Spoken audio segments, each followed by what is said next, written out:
Somos Kawarizum, un podcast dedicado a la agroecología y soberanía alimentaria. Hola, nos volvemos a encontrar. Soy Alessandra Silva. Y yo, José Luis Ricapa.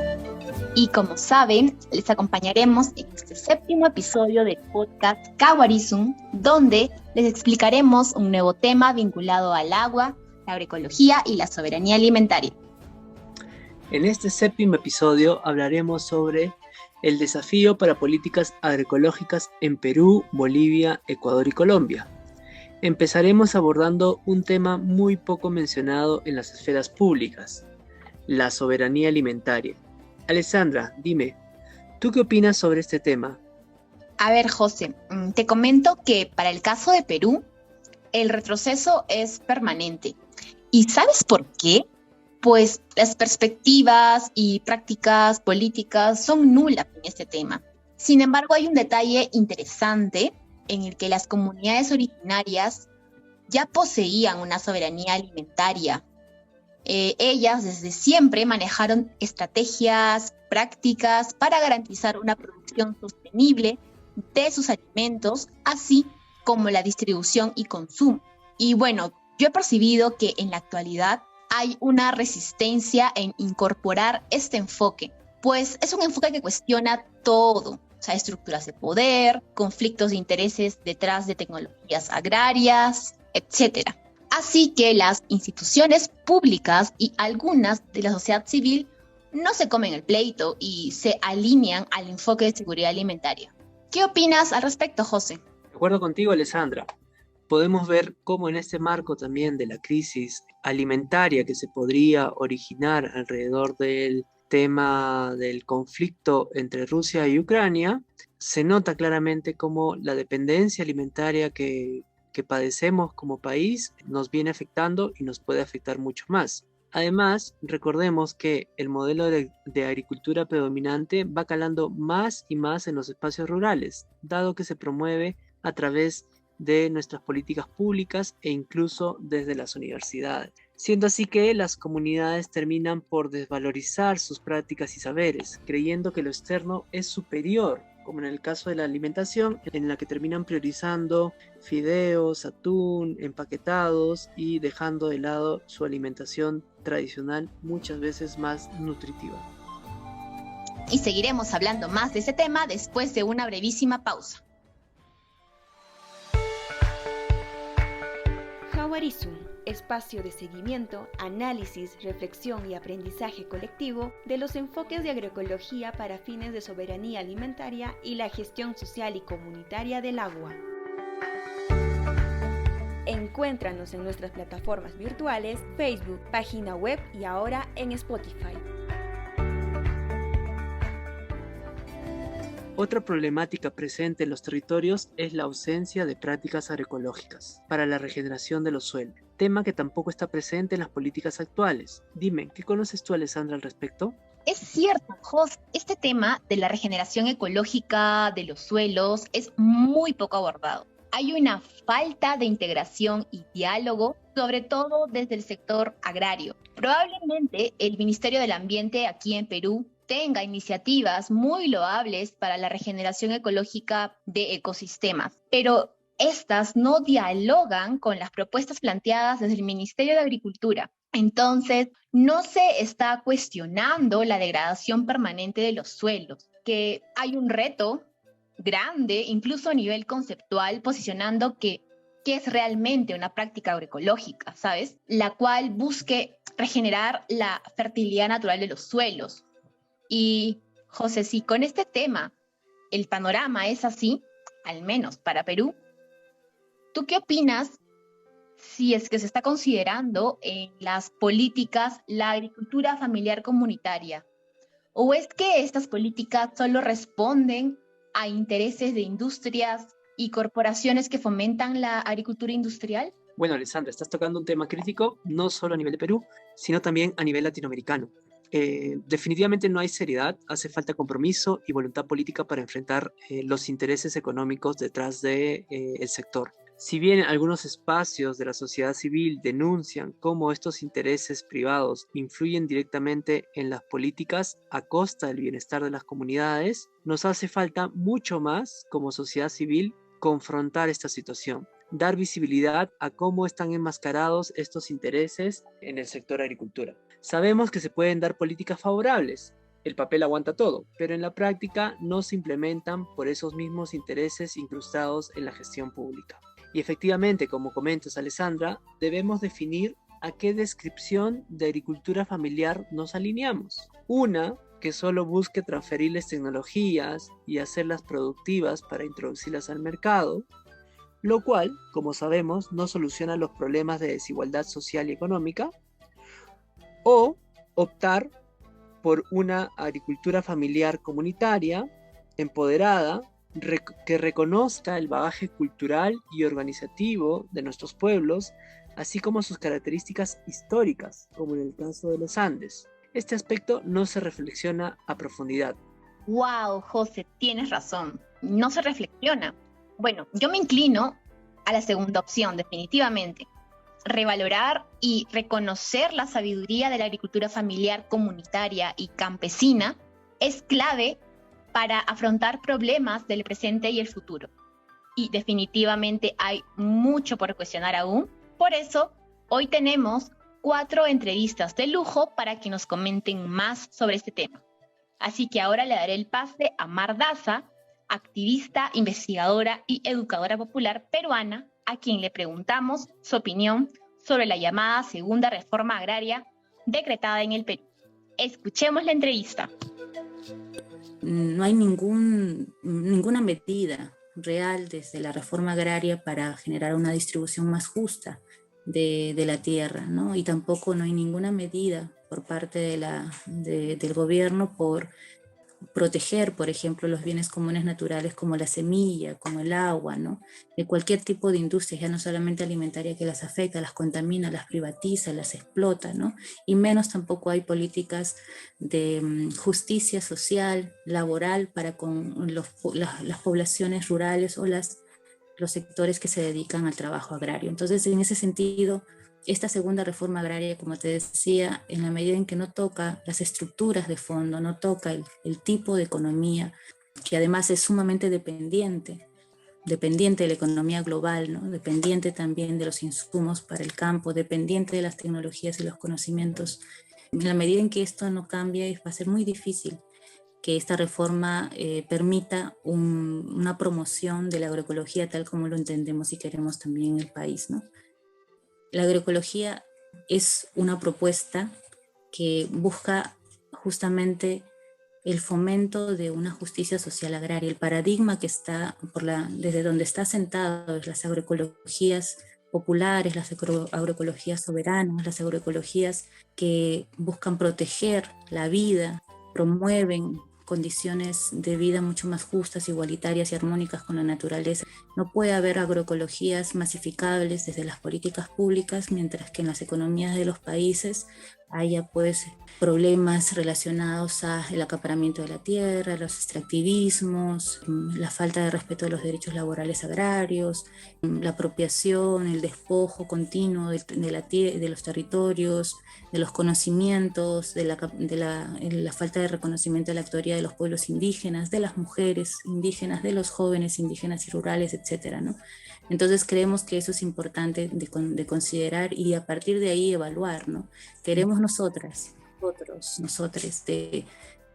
incluir dentro de esta segunda reforma agraria en el país, alguna política que masifique las agroecologías. Me parece que no. Nosotros creo que deberíamos apostar a trabajar desde abajo, desde los territorios, prácticas, experiencias de agroecologías y a partir de ahí crear como una especie de corriente, ¿no? Organizativa que también fomente nuevos conocimientos, que dialogue estos conocimientos agroecológicos con los conocimientos tradicionales de las comunidades campesinas e indígenas, por ejemplo, que haya movimiento, además de ciencia accesible y popular de las agroecologías. Creo que esa es la forma en la que podríamos llegar a luego plantear desde estas experiencias, al menos en el Perú, también Bolivia, me imagino, como potenciales políticas públicas, ¿no? Y hacer como se debe hacer las agroecologías, ¿no? Un cambio de abajo hacia arriba. Bien, Mar Daza nos recuerda que la agroecología es integral, es social e indica que la segunda reforma agraria no considera políticas de justicia social y laboral, pues no toca las estructuras de fondo ni el enfoque económico dominante. Mar resalta la carencia de elementos legales de protección a bienes comunes como la tierra, la semilla, el suelo, la biodiversidad, el agua, que efectivamente permitirían una soberanía alimentaria. José, en la línea de lo que acaba de comentar Mar Daza, le doy toda la razón cuando afirma que la actual reforma es insuficiente para una promoción de la agroecología. Y es tan cierto porque hay problemas alrededor como acaparamiento de tierras, desigualdades sociales, de género, que no se visualizan en dicha reforma. De acuerdo contigo, Alexandra. Bien, ahora pasaremos a nuestra segunda entrevista con Miguel Ángel Crespo, de Bolivia, quien tiene más de 30 años de trabajo en programas socioambientales, de agroecología, biodiversidad, biotecnología. Es parte del equipo de Probioma. Miguel Ángel nos comentará sobre la situación de las contradicciones en las políticas agrarias de su país. Adelante. La Constitución Política del Estado habla inclusive acerca de la prohibición de ingreso de los transgénicos. Hay varias leyes, la ley de revolución productiva, la ley de la madre tierra, que de alguna manera sientan las bases en lo teórico para el establecimiento de la agroecología. Pero en los hechos se ocurre todo lo contrario. En Bolivia existe un modelo agroextractivista totalmente diferente, yo diría inclusive más radical que en los gobiernos neoliberales. En primer lugar, se ha aprobado el año 2005 y 2006 la introducción de la soya transgénica, que el 100% de la soya en Bolivia es transgénica. Y posteriormente Evo Morales ha establecido una serie de normas y decretos para discutir y ver el tema de la introducción de algunos eventos transgénicos en los cultivos de caña, inclusive de maíz, de trigo. Y obviamente esto ha sido una preocupación para la sociedad civil porque esto obviamente va en contraflecha de lo que tanto se habla del respeto a la madre tierra, etcétera, ¿no? Ahora estamos en un conflicto, en una problemática y en un enfrentamiento, yo diría, entre el sector del agronegocio que a como dé lugar quiere meter e introducir el maíz transgénico, ¿no? Que sería la puerta de entrada para otros eventos en otros cultivos.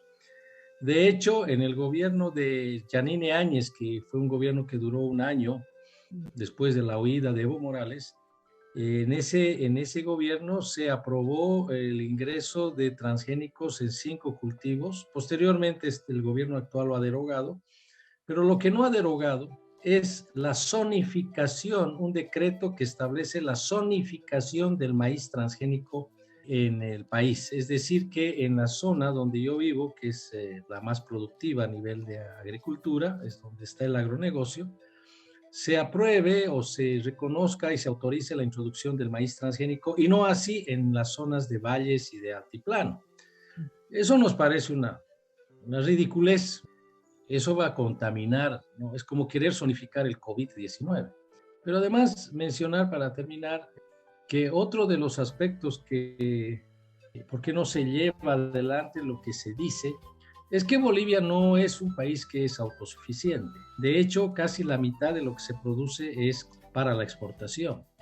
Somos un país que no somos autosuficientes en trigo. Producimos el 37% del trigo que necesitamos. Hemos disminuido la producción de hortalizas, de frutas, de tubérculos, y esto se refleja en que Bolivia se ha vuelto en un importador de alimentos del Perú, de la Argentina, de Chile y del Brasil.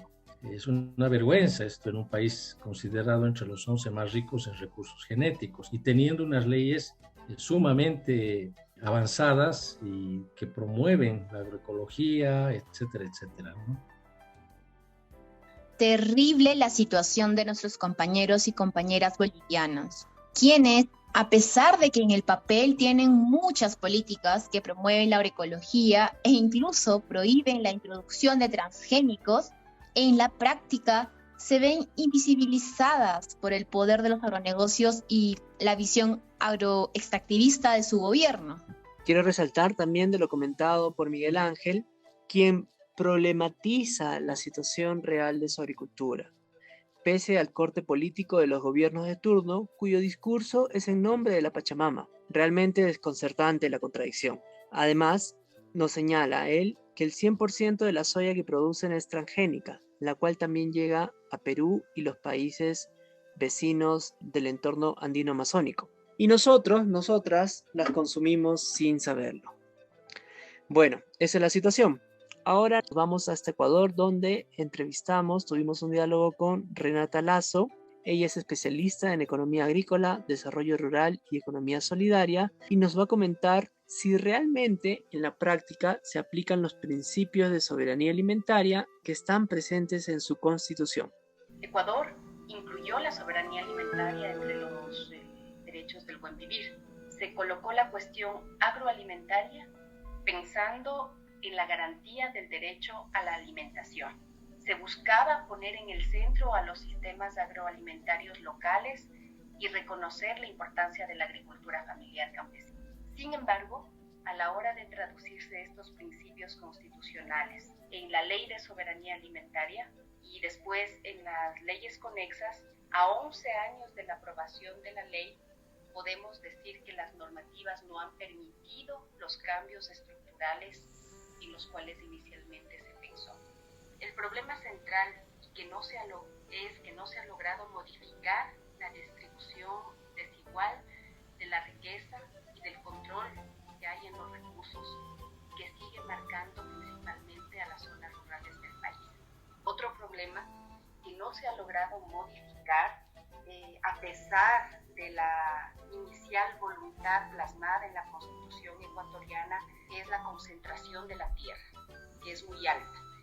Ecuador, entonces, a pesar de su constitución progresista, ha mantenido en el último periodo y se ha retomado un corte neoliberal que prioriza el sector exportador de productos, principalmente banano, camarones, brócoli, flores, favorece las importaciones de alimentos, de productos básicos y no genera políticas reales de incentivo para el sector campesino productor de alimentos. Al contrario, vemos un avance, un nuevo momento de fuerza del sector agroexportador en monocultivo.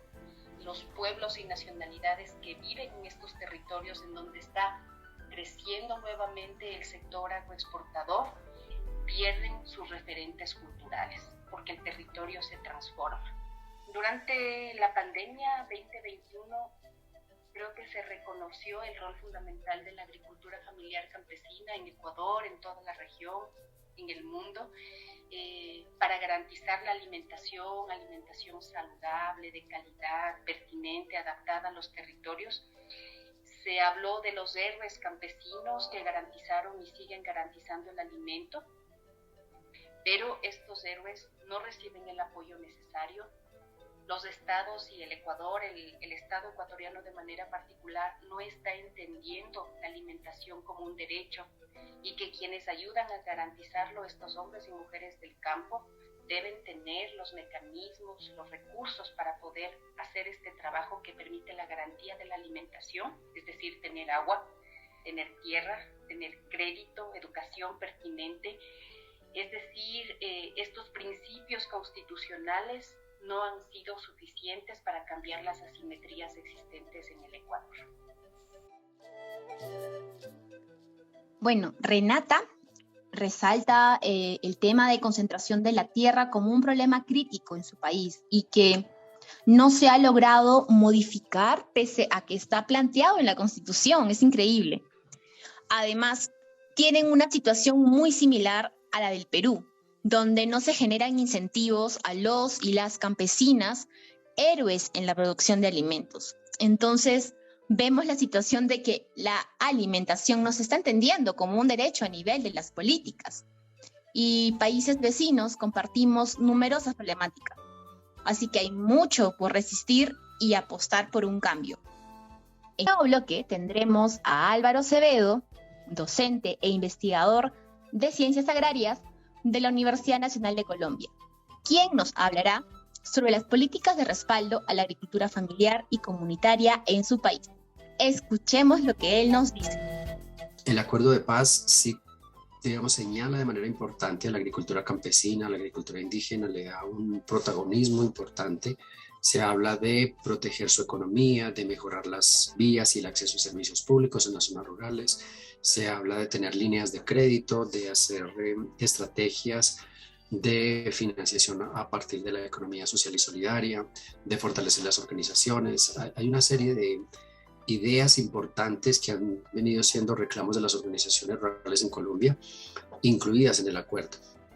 Lo que el acuerdo posteriormente ha permitido es que en el año 2017 se creara una ley que consideramos no es una ley, es una normativa que realmente es una resolución ministerial que consideramos la primera normativa que reconoce de manera diferencial a los agricultores campesinos, familiares y comunitarios en nuestro país. Esta resolución tuvo participación de organizaciones rurales de tal forma que sus puntos de vista fueron incluidos y ha sido una resolución incluyente y por lo tanto muy reconocida en este momento por las organizaciones de base en el país. Lo que tristemente ha ocurrido con esta resolución que se firmó en el gobierno Santos es que el actual gobierno, que es el gobierno Duque, la ha marginado por completo, no la ha implementado, si bien no la ha derogado, tampoco ha hecho esfuerzos importantes en su implementación en las zonas rurales. Plataformas rurales en Colombia como la RENAF, la Red Nacional de Agricultura Familiar, hacen un trabajo importante de divulgación de la resolución, una pedagogía para que las organizaciones la conozcan y se la apropien. Y en muchos lugares del territorio nacional hemos logrado que los mandatarios locales acojan esta herramienta de política pública y la empiecen a implementar a pequeña escala en sus municipios, pero realmente falta una acción muy contundente del gobierno para que primero esa resolución pase a ser ley de la República y después se trabaje en su implementación. Esto es poder destinar fondos públicos para que la implementación de esta resolución, ojalá ley, se haga realidad y esto mejore realmente las condiciones de vida de los agricultores del campesinado en Colombia. Para resumir entonces, sí que se ha generado una oportunidad importante desde una política pública, pero que esperamos que esa política pública sea fortalecida y sea implementada en el país, mientras tenemos la posibilidad de una reforma agraria que realmente le devuelva la tierra a los agricultores que la trabajan. El acuerdo de paz va a tomar varios gobiernos. Estamos en un gobierno en este momento que no le ha dado suficiente importancia al acuerdo de paz, a su implementación. Esperamos en el futuro tener gobiernos que honren este acuerdo y que nos permitan avanzar hacia su concreción. Muy claro el aporte de Álvaro. Él nos indica que el acuerdo de paz sí le da un protagonismo importante a la agricultura familiar y comunitaria. Además, nos comparte que en el año 2017 se promulgó una normativa que reconoce de forma diferencial al sector campesino, agricultores, siendo incluyente y valiosa para las organizaciones de base. Sin embargo, el actual gobierno no tiene la voluntad política de implementar dicha resolución. José, lo que yo rescato de sus comentarios es que pese a que hay trabas en un nivel gubernamental superior, a pequeña escala se está logrando que municipios locales acojan esta herramienta de política pública. Y además hay algo interesantísimo en cuanto a un proceso de apropiación de parte del campesinado mediante pedagogías populares para que conozcan a detalle esta normativa. Y bien dice el dicho, el conocimiento nos hace responsables. Entonces vemos un panorama bastante esperanzador para este país hermano, pues les da una gran posibilidad para una reforma agraria realmente transformadora. Esperanzador, efectivamente, Alessandro. Veamos cómo esto escala en el marco de las elecciones nacionales en los próximos días en Colombia. Bueno, qué interesante todo lo compartido hoy, Alessandra. Con todo lo revisado hemos llegado a la parte final, pero recuerden que nos estaremos escuchando en el 7º episodio. gracias al apoyo de nuestro equipo técnico. Hasta pronto, Alexandra y oyentes. Sí, José, este podcast termina hoy, pero volveremos a escucharnos más adelante con más temas sobre agroecología y soberanía alimentaria. Y les invitamos a buscarnos en Facebook, YouTube, Spotify y en nuestra página web como Kawarisu. Y compartan este podcast con amigos y familiares que quieran sumergirse en el mundo de la agroecología. ¡Hasta pronto! Guión y producción, Observatorio de Agua, Agroecología y Soberanía Alimentaria, Kawarisu, en colaboración con Alsacuy Agroecología, Brotherlig Delen, Centro Bartolomé de las Casas, CEPES, Centro Peruano de Estudios Sociales, Colectivo Agroecológico del Ecuador, Fundación Agrecol Andes, Maela, Movimiento Agroecológico de América Latina y el Caribe, SOCLA, Sociedad Científica Latinoamericana de Agroecología, TAXA, Transición hacia una agroecología campesina para la soberanía alimentaria, ITMA, Instituto de Desarrollo y Medio Ambiente, CCFD Francia y Grupo de Investigación STAND de la Universidad de Granada.